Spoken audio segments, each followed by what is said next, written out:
Hello and welcome to this week's episode of the Scottish Property Podcast. We're back after a week's break because Nick was on holiday, and since he does most of the work for the podcast, it didn't work. That one didn't come out last week. Oh, I'm really sorry, mate. I let the team down. It's summer holidays. You've got to give us a break. You know, summer holidays. We'll be back into full swing after the kids go back. But we've only missed two now. Yeah, two in a year and a half. Over a year and a half's good go, mate. Yeah. So this week we've got a cool duo on us. We've got the property duo, trademark property duo on us. Trademarked. This is a really fun interview actually with Jade Flannigan and Stef Paterson from the property duo. They're based up in Aberdeen. They were from Edinburgh originally. For such a cool interview, such cool girls, like, you know, decent corporate career, doing really well in the corporate world, and then they've just kind of, I don't know, they've kind of thought bigger, thought there was more they wanted out of life, and they've threw the towels in on their corporate career, backs against the wall, and they've started this kind of property business, this property brand, which they're doing great on social media. So we spoke about their own journey, their social media presence, how they're using that to generate a lot of business and a lot of clients. And we spoke about a couple of the deals as well, didn't we? I know, it's really interesting about the brand building stuff, the social media. Obviously, they've built a really good, good brand up in Aberdeen as well, and they're good at the videos. How that's enabled them to get investors on board for their sourcing. HMO deal, we go into specifics on that. So if you're interested in that, then they talk about all the licensing issues and a bit of the numbers as well. Yeah, they do touch on how they purchased it, how it was funded, the cash flow they're expected from it, and the end values. So yeah, they've done. It's quite interesting because we've not had much of a focus on an HMO project on the Scottish Property Podcast. So it's quite nice to see that.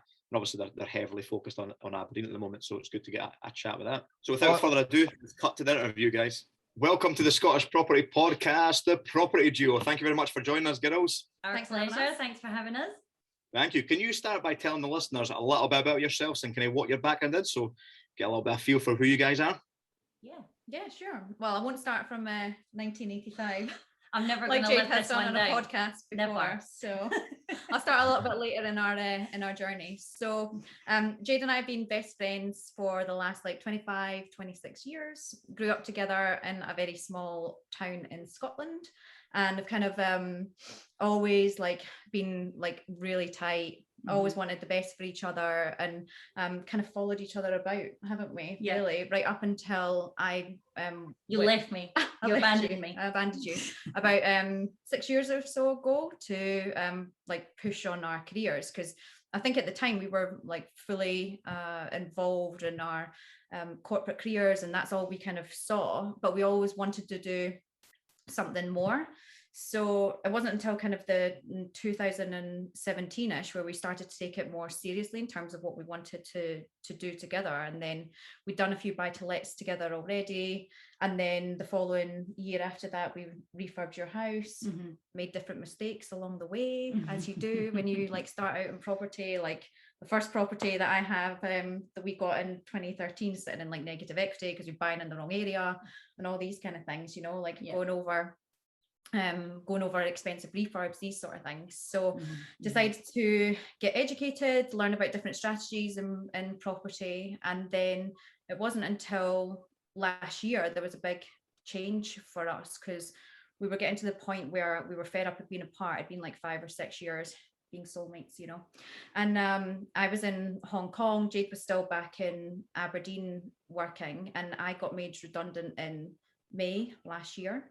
And I was in a really good corporate career, 6-figure salary, all the kind of bells and whistles with that, but entirely unhappy at the same time. And I think that job sickened me towards it. So when I got made redundant, it was a sort of turning point, for us to be right, what are we going to do? Are we actually going to go gung-ho and do this full time, especially on my side, or are we going to kind of am I going to step back into another corporate role, which the thought of it was the worst, basically.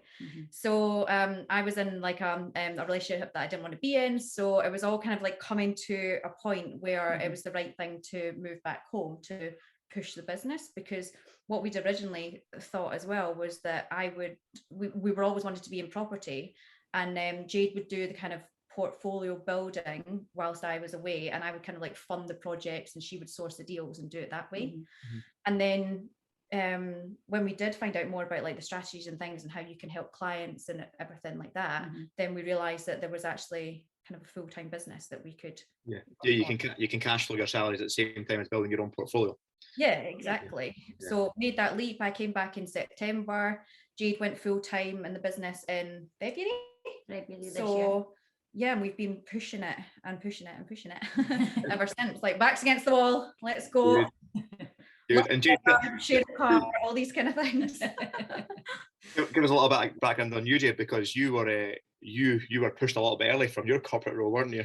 Yeah, for sure. Like as Steph mentioned, I've been in Aberdeen now for the last seven coming on 8 years now. Worked my way up through business development, sales background, all the way up to an operations manager in oil and gas. So as you can imagine, it was quite a stressful, high power job. So juggling doing that and doing this property business on the side was really hard, because especially for us, like, we're big advocates of, getting away from the rat race. You're exchanging your time for money, chaining yourself to a desk. I mean, I could go on about it all day about if you've only got one life, then you may as well live the best life you possibly can. And that's always been our motto throughout all the years. So we knew by hook or by crook we were going to make this property business work no matter what. But as I started pushing it on social media last year, I actually got pulled up for it from my boss at the time, saying, you can't do this, even if it is out of working hours. And I was trying to say, well, it's not a conflict of interest. I mean, it's oil and gas versus property. They're completely separate. There's nothing in your contract to say otherwise. Nothing at all. But from then on, she had a bee in her bonnet about it, sort of grasped onto the fact that eventually I was going to drift away and do this full time.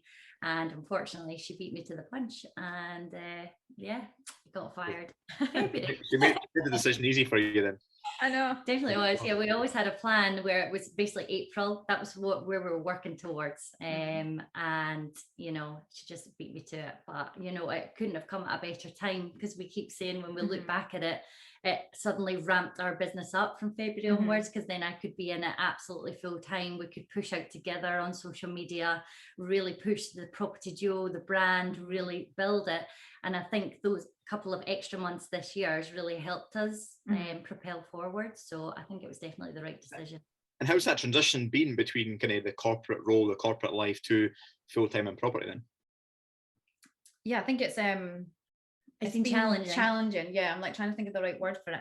I'm glad you said that, because people fucking do put that it's easy, and we're going to talk about social media as well. And if people do think that it's easy and what we're doing is it's an easy gig, but I'm glad that was the word you used. Social media is just a highlights reel, though, isn't it? It's not like you're being authentic and everything like that, and it's like your real life, but there's a lot that goes on behind the scenes. Like, that's difficult. It was a big transition. I think we've made a lot of kind of sacrifices as well. Obviously, just talking like personally for myself, like moving back from a country where I actually really liked living, and I never thought I was going to be back in Scotland again, but I knew it was the right things so we could support each other. And I couldn't leave Jade to it here, because you can't build a business like separately when you're not like on the ground together. So I think but we always talk about like three things with like leaving our corporate careers. Like, we want freedom, we want choice, and we want options as well. And I think that being in the property business allows that. It's giving you guys a life of your kind of design and your choosing. But it's hard though, because you're used to like a regular income. We were both on we had both got good jobs. They were like, well, fairly stable. Like at that time, you could go into another one if you wanted to, sort of thing. But and it was taking that leap to be like, right, this is it now. But that's what we say all the time, is that when property is like a roller coaster, you're up and down all the time. And there's so many weeks where we're like, we understand why people would go back into a full-time job, like get a regular salary, have that comfort, because we're pushed right outside our comfort zone. This is the first time we've been in business together. You're accountable for everything in the business, the whole structure, the setup, everything. You're running the whole show. And I mean, it is really tough at times, but we always count ourselves lucky, because we can bounce off each other all the time. When one's down, the other one brings the other one back up, and vice versa, because you're always going to have hard days, hard weeks where you know, rely on each other so much to get each other through it, because we have the same vision and goals at the end of the day. And we know each other so well. I think that's the thing, like that we've been through so much together, like in our lives already, that this is just a kind of another touch, you know, and another dynamic, I think, to our friendship for sure, like working together now as well. Yeah, I speak to a lot of people who really struggle with this, don't they? Because like they're in this kind of job that they hate, you know, and they want to leave, but they just don't have the balls or the mindset or the confidence to do it, you know. So like, I mean, we always say to people, you know, don't do it too early, because obviously it can cause issues with getting mortgages, and you know, if you're going down the buy-to-let route and stuff like that, some people jump too early.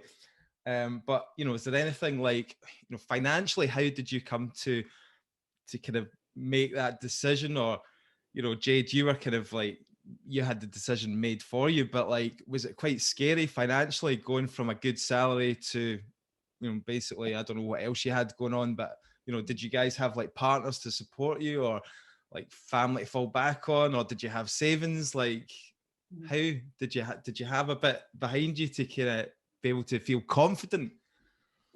Yeah, and I think that's why we were able to do it at that time. Like, we're not gonna sit here and be like, yeah, we had nothing, our backs are to the wall. Like, we had savings. I got a good quite a significant payoff from my role, having only been there a year, which was great, and that's really supported us. You got inheritance money as well, so we've basically, like, now if we couldn't be more tied, our finances are like this now as well. So we did and do have savings, so that's like really helped us. But we also don't rely on that either, because we obviously, it's 2 adults, 1 child, 2 animals to support in the household, and it doesn't last forever, you know, those savings. So we are kind of up against it to make this work as well. But yeah, that was definitely a good buffer to have, and like the decision that we made then, like, look, this is how long we can live for on the, like, our outgoings. And it's like a lot of people do when they kind of transition. We had to reduce our outgoings significantly, you know, like the lifestyle that we led before is just not what we lead now at all. But where I feel like we're both like 10 times happier with all the kind of disposable income that you don't need. I think it's like, when the more you earn, the more you spend, and we've just kind of tightened our belts it all in, haven't we? But we're of the mindset where we're just like graft for like the next 5 years to live like your best life for the next, you know, however long you've got, sort of thing. So, and Jade, I bet you that ex-boss of yours is still a miserable bitch in her job. Yeah, she is. Well, that makes me sleep well. Jade's too diplomatic. I'm like, yeah, she is. I was telling you guys about the one from Matt from our work that works in Sainsbury's near you. And I bumped it, and when I went through, I thought that was when Nick said that, I just started laughing, thinking, Jade, absolutely right. I bet she's a miserable cow, still stuck in her job, hating on your social media. You think they win, but they don't.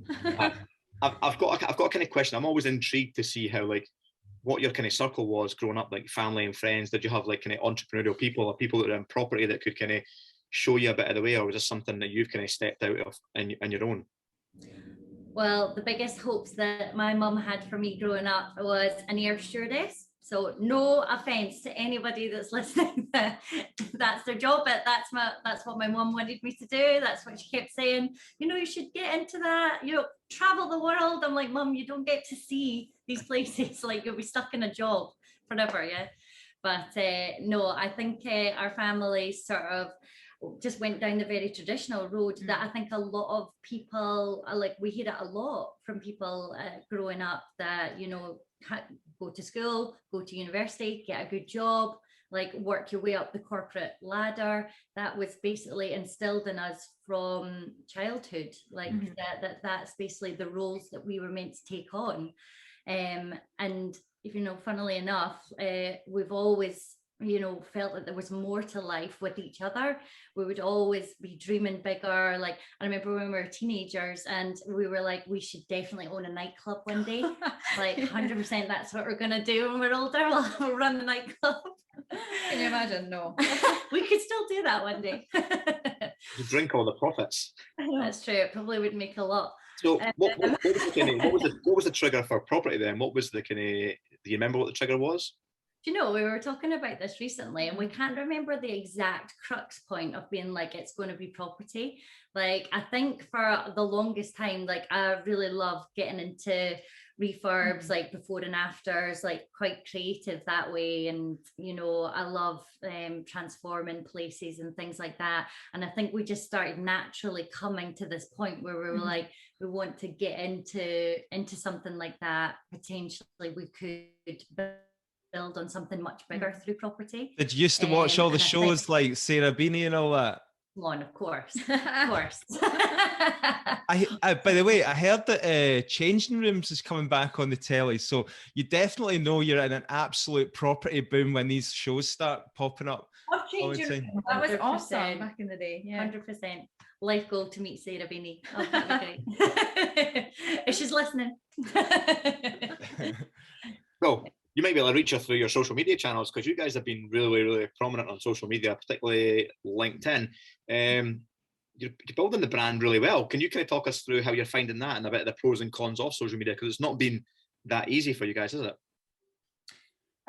No, I don't think it's been that easy. It probably looks like it is, just because we're kind of like out there all the time. The content's out there, the Instagram stories and all these sorts of things. But our personal Instagrams are private. We have like a handful of like family and friends on that, and it's never been something that we've been ever interested in. I've been more like a consumer rather than a producing content sort of thing, and we never really posted that much. We still don't on our personal stuff. So I think like the transition and the mindset, to change your mindset into, right, okay, this is important for our business, because I would say like 95% of our clients and our and like capital investment has come from social media. And it's quite tricky coming up with content all the time. And coming across as authentic, like, because we're still the faces of the brand, if you like. We're trying to build this brand, just got it trademarked, and we definitely want to like show our life as well, like the projects, like the properties, but also, you know, what we enjoy doing, and sort of bringing that across as well, you know, because we want to work with like-minded people the same as us going forward. So it is hard always having to put yourself out there, I think, as well, because you do attract, you know, negative interest as well. Like, there are trolls out on the internet that want to bring you down as well. So it's having to almost have this thick skin that we're learning to sort of develop, I suppose, as you go through, and ignore it as well. So how do you deal with the trolls and negative comments on social media then? And do you have any examples that you can share? Yeah, like I think before, like I especially like reacted to it, because I was like, guess what? I'll take you down. Now I'm more of the opinion, like I just like the comment, whatever people say, like you've been called some really nasty things like slut, yeah, you know, slut, slag. Really? Who do you think you are? Yeah, all these lovely comments. And then there's the like your kind of the demographic stereotype of who kind of thinks they're like above you, and then like kind of trolls you, but thinks it's more of like a, well, I know better than you because you're just a stupid girl sort of thing, but they don't know our backgrounds or anything like that. So those ones I engage in more just because I'm happy with the debate. And you get that a lot in property, don't you? There's a lot of arrogant fuckers, especially these kind of like, honestly, like estate agents or surveyors that have been in the game for so many years, and then they see the likes of, you know, kind of some new faces coming on the scene or whatever. And I think I think I get it a lot as well, because people are quite jealous that you're able to do those videos and you're able to build and people know that is the way to build your brand and do marketing these days. And the people that give you a hard time, they don't have the balls of the bottle to go out there and put themselves in front of the camera. So they're like, fuck, I'll destroy you.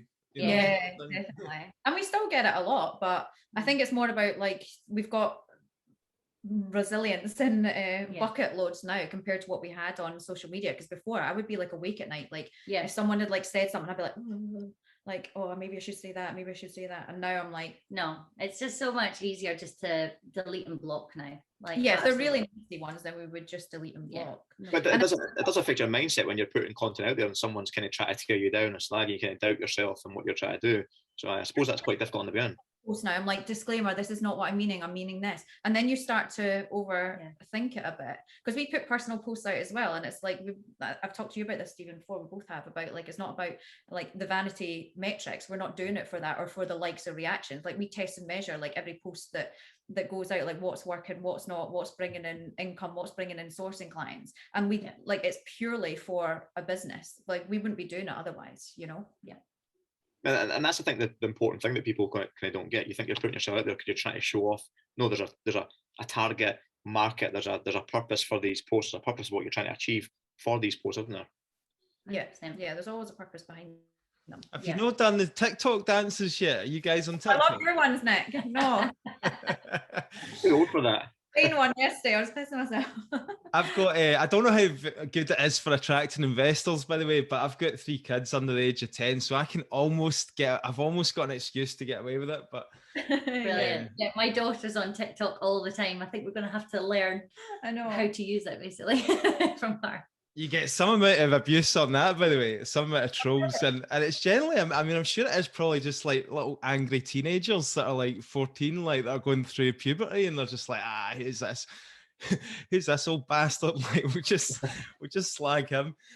Someone was saying though recently that TikTok's used by like the majority are over like 35 or something like that. I can't remember where we heard that.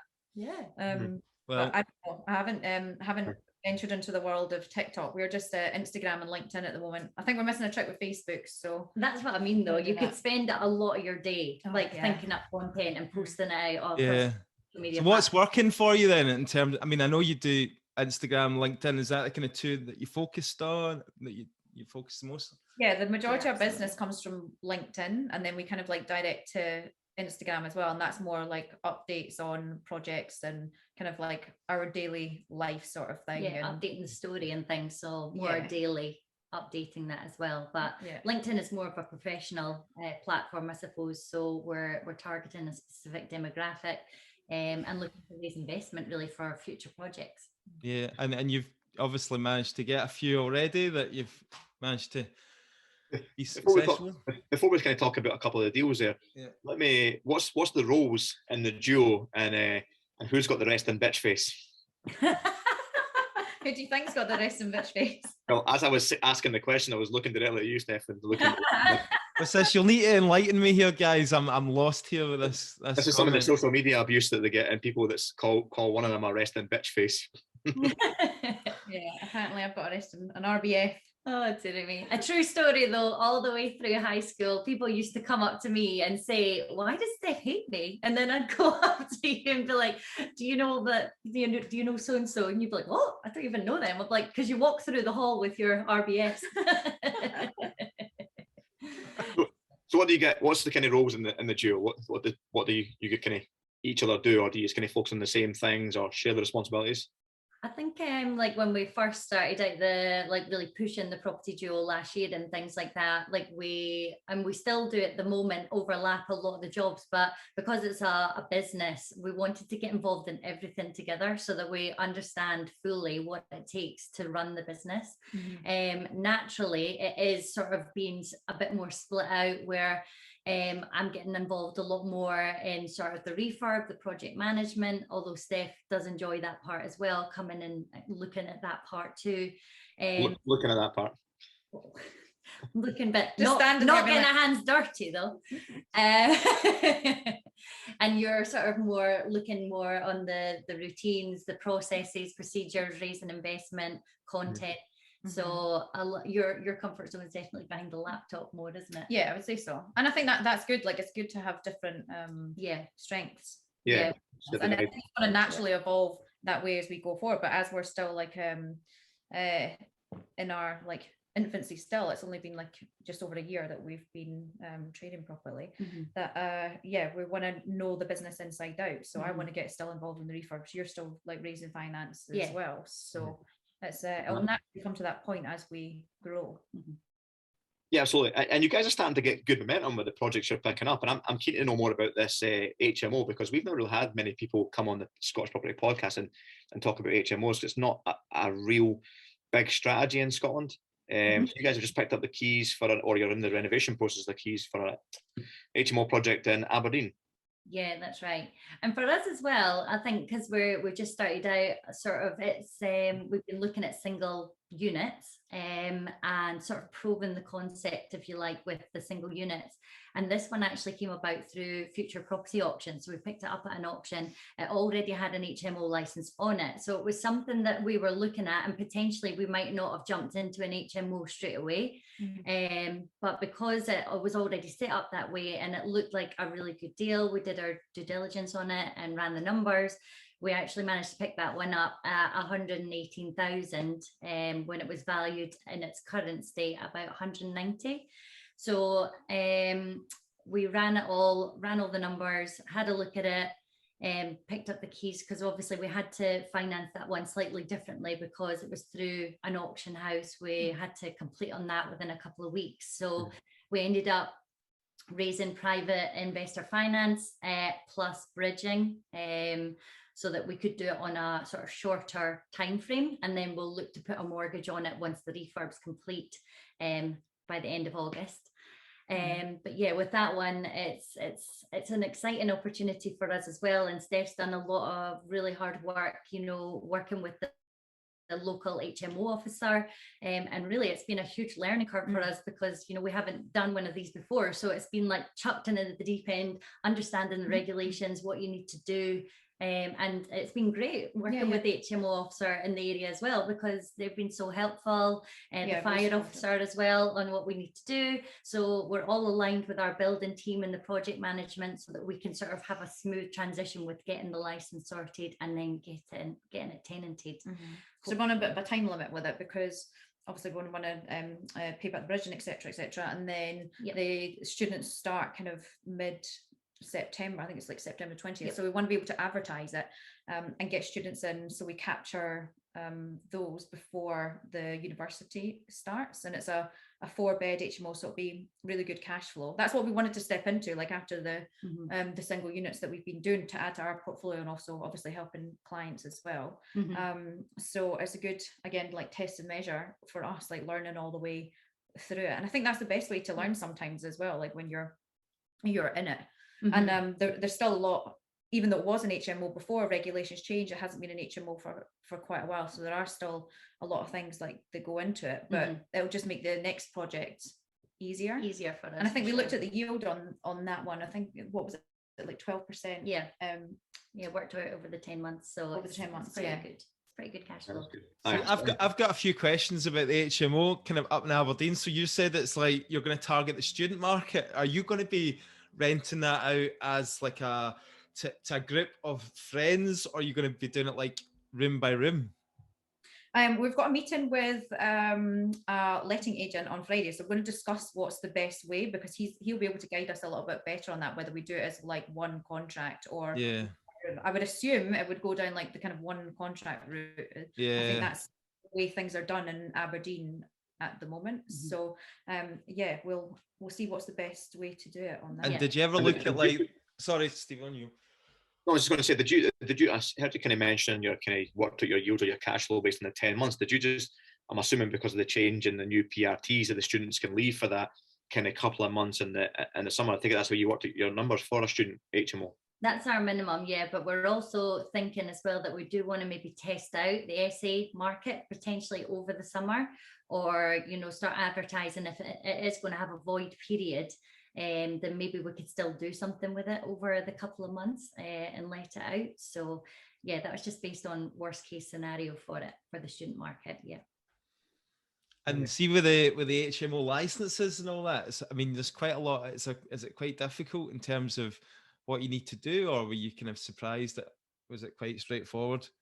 I think there's quite a lot that goes into it, but the good thing is I've got a good relationship with the HMO license officers that are here. They've like done a couple of goodwill visits, including like the fire officers that have been out to the property because they know it's our first HMO as well. So they've been really like helpful and supportive on that and kind of guided us through, because we've said as well, like we want to do like a nice like high-end HMO and also make sure it's completely compliant, so you don't get to the end of the refurb stage and then having to change different things in it. So there's so what did you have kind of projected kind of figures wise, if you don't mind me asking, or you still need to kind of speak to your letting agent about the kind of rent, just so we can see how much profit you're going to be raking in from it? Well, we're optimal would be 1,400 a month. So that's. And obviously, are you going to try and get out? You've got to try and get out of the bridge as quick as possible and onto a 100% mortgage, a buy-to-let mortgage. What are you predicting the end values of this one's going to be? We're going in at 210. Nice. So 210 is what we're aiming for. I think what's the refurb spend? The refurb spend 16. 16, did you say? Yeah. And 118 you bought it for? Yeah. Oh, good deal. Sounds good. What sort of area in Aberdeen is it, or are you keeping that secret?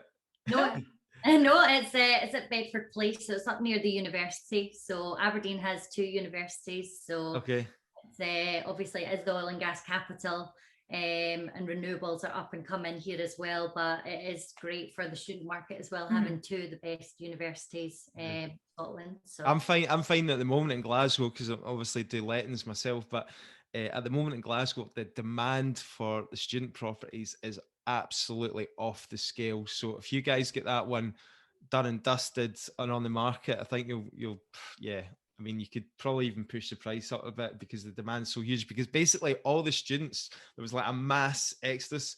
Everyone just left, including all the foreign students. And now they're all coming back again, looking for accommodation.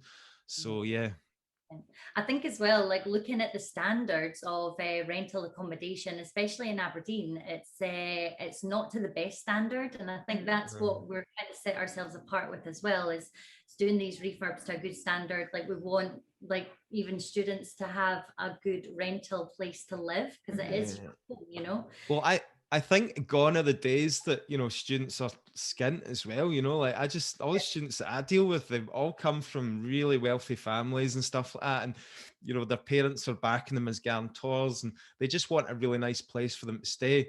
So they will pay. Now, I think as well, like when I was doing my undergrad, it would look like a prison cell, like where I was. It was just like, I think it was, oh, nice. Like it's expected. You've got your own little room with your sink. Like, some of the, I mean, I didn't really go to uni, but I went to college, but in Glasgow, and the first flat I had, it was absolutely bogging. It was like the mattress was all like stained in piss and all the rest of it. It was just disgusting. You guys are going to renew the mattresses away. Is this the type of property you're going to intend on filling the portfolio with, in like high cash flow and kind of assets like the student HMOs? I think it's going to be part of the strategy. Like we're still in with the single units. We've got one that's completing next Thursday for our portfolio as well, just a 2-bed single unit flat, which we'll be doing a good refurb on. And then because we're not at the point where we're like turning off our noses at single units at all. Especially to that stage, you know. Yeah, if it's a good deal, it's good cash flow, we're building that up for ourselves. And then we're starting to look at kind of portfolio, so you can mitigate, we'll reduce the ADS as well, get like the 6 in the portfolio. So we're looking at raising private finance for those as well. And then we'll just continue as we go. But I think with this one as well, like I was saying about the test and measure, like we'll see how we get on with this HMO. If it's going well, then, and it's like a good cash flow, which it will be, it'd be a no-brainer then to get more, to keep doing. Absolutely. Tell me a little bit about the Aberdeen market then, because obviously, you know, Stephen invests up there himself. You know, I see a lot of the kind of BRR deals still, people are still doing really well up there. Like, how are you finding the current conditions? I mean, surely it's getting a bit harder now because things are really, you know, on the boom pretty much all over the country now. So how are you finding things out there? Are you still out sourcing? Yeah, like I still like obviously the rest of the UK is in a boom, but Aberdeen not so much. The prices have risen over the last couple of months, but not significantly. But yeah, there are definitely deals to be had in the Aberdeen market, both off market and on market still, because there's significant ones still on the market that people kind of just left and not done anything with. And I think with Aberdeen as well, you really need to. Stephen's just taking a selfie. You weren't ready for that one, Steph, were you? I know, I'm like, threw her off. I was posting an Instagram story there and threw you off. Sorry about that, guys. Yeah, what was the question? No, and in terms of like different areas in Aberdeen, because I think people outside of Aberdeen are seeing us picking up different deals and things like that, and thinking that it's quite easy to come into this market and kind of get deals and pass them on. But in fact, you need to know like the areas like you do in any area, like inside out. Like we've made mistakes before. Like we've got one sitting in our portfolio that if a tenant moves out, then it takes a lot longer to rent than it does in the places that we're building our portfolio now. And it's just having that knowledge. That local knowledge, for sure. Knowledge, I mean, I think people that are looking at Aberdeen from an outsider's perspective, and who we speak to, you know, a lot of the time through our connections through LinkedIn from England, etc. Aberdeen's sort of seen as a very volatile market. It's its own bubble, sitting itself, and it rises and falls dramatically with the oil and gas market. So when it's up, and when it's down, you know, the house market comes crashing down with it. But I mean, there's huge opportunities here in Aberdeen at the minute. It's normally about 6 months behind, you know, the central belt in terms of like, you know, that's on a boom, and Aberdeen is now slowly starting to follow that curve up. You think it'll ever come back to like pre-2000? I think it was 2014 you had the crash up there. Do you think it'll ever come back to those kind of pre-levels? Because obviously there's talk of, you know, with the net zero emissions and all this that we need to reach, like basically oil and gas are going to be getting done away with. So like, you know, what's the future for Aberdeen in terms of that? You know, like. Yeah, I think like there's definitely still oil and gas is here to stay for like the short term, definitely. But then there's a lot of work being put into renewables and the infrastructure in the city as well. So you still get a lot of people like, you know, coming up for working for these big companies and that are looking for accommodation, because that was what boosted all the prices before, wasn't it, for like rents and stuff? Yeah, 100%. Yeah, that's generally how Aberdeen works. People travel and commute from, you know, their hometowns up to Aberdeen. Very transient city for sure. Definitely. Even a lot of the decommissioning work that's been approved for, you know, the rigs that have sat out in the North Sea since 1970s, 1980s, 1990s, they can't just chop them and leave them in the ocean. There's billions and billions that are getting invested by the Scottish government for decommissioning work. So there's going to be huge amount of work for a long time in Aberdeen. What about these investors that come up from down the central belt and all that, and Dunfermline and all that? Well, that must be really annoying. And then the fucking deals. They get kicked back to Fife. That's where they go. Or they take over. I recently saw in your story, guys, that you picked up the keys for a client's property. Can you tell us a bit more about that one? Like, is it a city centre flat in Aberdeen as well? Yeah, that's a 1-bedroom flat just off Holborn Street, so it's really central. It's a fantastic little deal, actually. We managed to get that one. Not that that's hugely common to pass them on to, you know, to the people we work with as well, but it was a 25% below market value deal, and just needs a very light basic refurb. So as part of our service offering as well for investors that we work with that aren't in the area, we offer a project managed service. So we actually do the refurb utilizing our local team, price that all up, and then manage the whole process right through to letting of the property through our preferred letting agent. So that's got to be a really popular service with a lot of investors looking from, you know, down south, out other parts of the country into Aberdeen, to kind of find experts in the area that can source them, project manage it, give them a kind of hands-off investor approach to it. Exactly. Yeah, we're picking up more in terms of like the project management ones now, because a lot of the time we've just been like sourcing, passing deals on, or co-sourcing, that sort of thing, just like kind of for the cash flow. But it's put more of a kind of a social media push on like our project management hands-off investment. And now we've got a few clients from England, particular clients from England, so he's like having a like fully hands-off investment. He was up last week to view the property because he wanted to see kind of like the before and after, because it's his first investment property, and then we'll be like repeating the process with us going forward, building his portfolio. Yeah, and it is and it'll be good cash flow for him going forward as well, and yeah, good capital growth, because it's been such a good below market value discount. It was actually one we were going to take ourselves, but we moved it on. That's good. And you guys have achieved quite a lot in such a kind of short space of time, and going full time and going kind of backs against the walls. But what's the kind of bigger plan for you guys? What do you see the kind of the 5-year goals in your property business?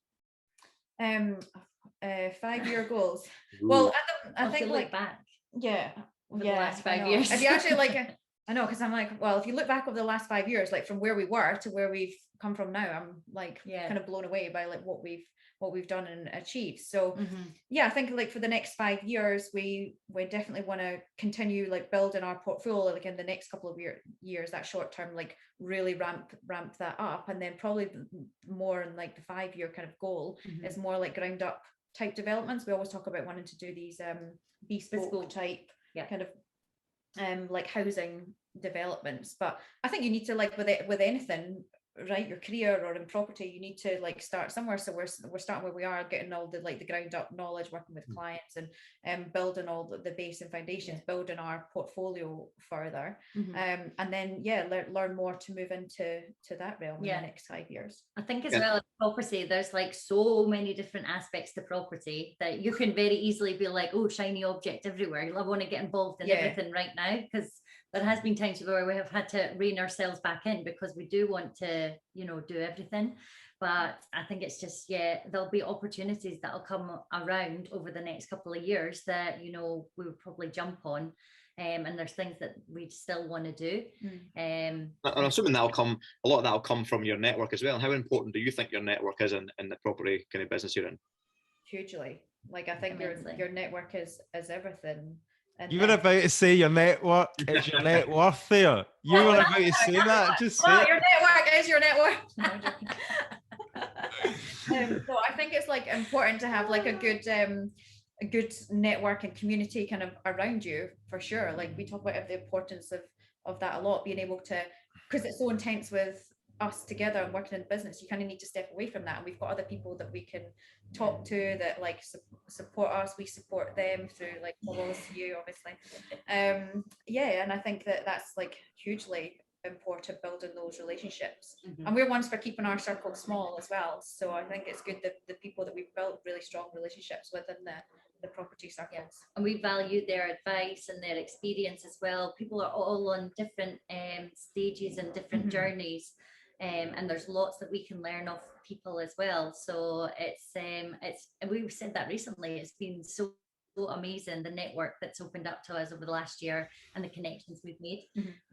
See one thing on that like, I don't know if you guys find this, right, but it's quite obviously, you guys put yourself out there on Instagram, that you will generate a lot of questions and people inquiring and stuff like that, and there is a lot of time wasters out there in property. It's just part of the game, right? But I've kind of realized that you've got to treat everybody with an even respect, and because what I found is somebody that you may have replied to like 2 years ago, who you've just spent that little extra bit of time, 5 minutes, just giving a bit of advice or something, they will come back and they'll either recommend you to somebody else, or they might even come back as a client, or people that have phoned me up off of YouTube that I've been on the phone, I've been like, this one's just a time waster, this is not going anywhere. Like, one of my best clients actually at the start actually thought she was going to turn out to be a time waster. So you just got to try and treat everybody with the same, unless you can get to the level that Stephen's at, where you can start charging people $2,000 for a workshop. Exactly, yeah. 100%, and we've learned the hard way as well. Like, a lot of it is, you think you're onto a golden nugget, or you're like, oh my gosh, this is going to be an amazing connection, a great opportunity. And I mean, even we were doing dinners with people and things like that, And it's just such a waste of time because you're like, our time People is so just want valuable. airtime, don't they? So Yeah. a lot of the time, like seeing us 100%. on social, and then they're like, oh, like, yeah, I'll invest. Yeah. Oh. Have you figured out you were doing dinners? God, dinners. I've never paid for a dinner, but I go as far as like a Costa coffee. But Listen, Nick, no one's going to ask you out for dinner.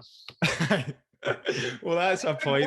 At the start, though, like people, even Stephen, saying to us as well. People And now just it's the want whole "I airtime. told you so," Yeah. isn't it? Yes. I know it's a difficult, balance, I'm sure, to find, because if someone's dangling a carrot of investment or opportunities in front of you and you're trying to grow this business, of course you're going to jump it and go, right, okay, what is it? But so how do you kind of qualify the people you're working with and the people that are going to come into your network, or investors or clients? Well, yeah, we've stopped anything like going for dinner or anything like that. We would only like have a specific time and like go for. You just go Pizza Hut now. Yeah, just pizza, just pizza buffet now. Yes, and I think like our kind of our BS radar is a lot stronger than it was at the start, and like you kind of expect at the start, like, oh, someone's like reaching out to me and they're saying this, like I can, especially on like our DMs, we can wade through the crap a lot easier than we could before, and I'm sure we'll be like tripped up at points, and like you win some, you lose some, so but it's just not wasting all that time for then it not to come to fruition, because it's like I think at the start as well, there's like an air of desperation about you to like make it work, so you'd be like clinging on to an outcome, whereas now we're not as attached to what somebody maybe says. We qualify it a lot harder before we're going to take it to the next level. Yeah, see, for the sourcing, I've started taking a fee up front now, which really does weed out a lot of time wasters. So if anybody's doing sourcing out there, I definitely recommend that. How much do you take out front? I'm not telling you. I'm not revealing I'm not. The trade secret. I'm interested in this debate as well, because I've been speaking to a couple of investors recently, and I think that some were trying to get the full fee up front. I'm like, why would somebody pay you thousands of pounds for something you don't have? But I think a nominal fee, £100, a couple of £100 to kind of weed out the shit, is appropriate. And then obviously that comes off your first deal. I'm £250, so it's not like a huge amount, but it's enough to have obviously a commitment from somebody, and then that gets the ball rolling, and then No, that makes sense. Actually, that does make sense. So you can actually take them seriously. I was always off the impression, especially like the last couple of years, doing a bit more sourcing, was when you've kind of got the deal and you've got the goal, people come and pay for it. If you've got that small database, people that you kind of that will commit on their commitment and purchase the deal off you, then you kind of don't need to. But I can see why you do that. If you're trying to kind of grow a sourcing business quite bigger, you want to kind of wheedle out the shit.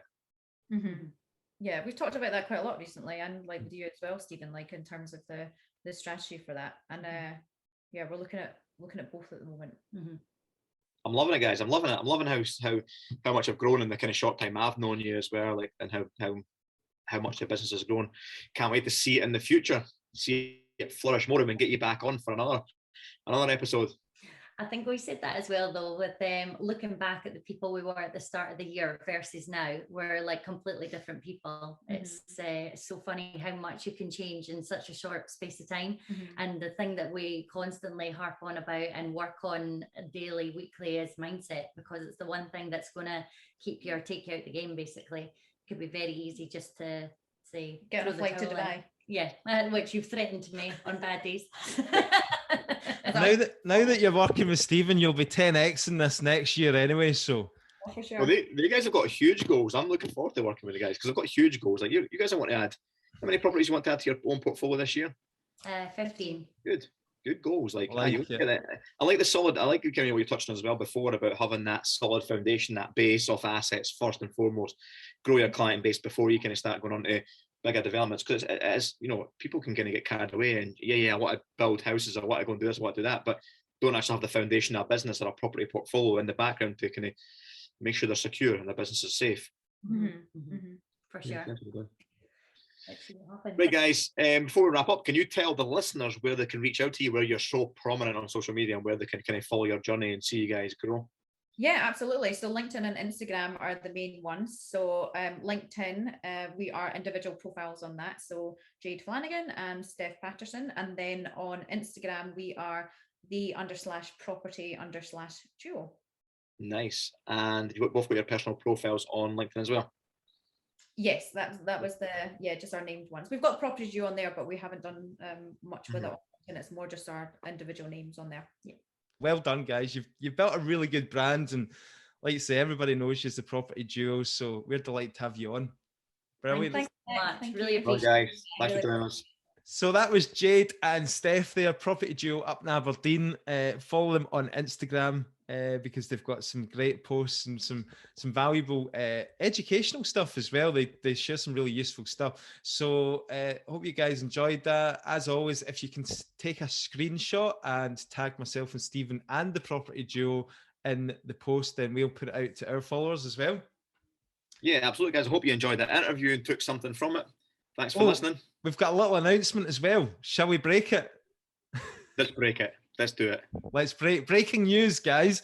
So, like, Stephen put a post out on Facebook there last week about in-person property networking. And Stephen, do you want to tell the listeners? Yeah, so we felt like there was quite a need for in-person property networking events, and we've built up this good community base on the Scottish Property Podcast Facebook page, and we get so much engagement and people sharing their deals and case studies that we thought we'd put out to the network and see if we'd be interested in hosting in the cities in Scotland, and we got phenomenal response, and we actually got really good, really experienced investors who were willing to host in Edinburgh, Glasgow, Dundee, Aberdeen, and even Inverness. So it looks like there's going to be Scottish Property Podcast networking events in person coming to you guys very soon. So stay tuned. I'm excited about that. Details have still to be finalised, so we're just at the early stages of planning. But I think this could be great because a lot of people suffering from Zoom fatigue, and obviously we tried our best throughout lockdown and stuff like that to keep people connected. But I think this will be great to get back seeing each other face to face again.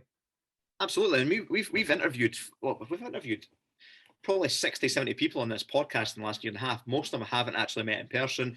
We've communicated on social medias. We've engaged with each other back and forth. So it'd be nice to meet these people as well, face to face and in person, having a coffee and a chat, and and build on these relationships that everyone's been forming over the last year and a half in the community.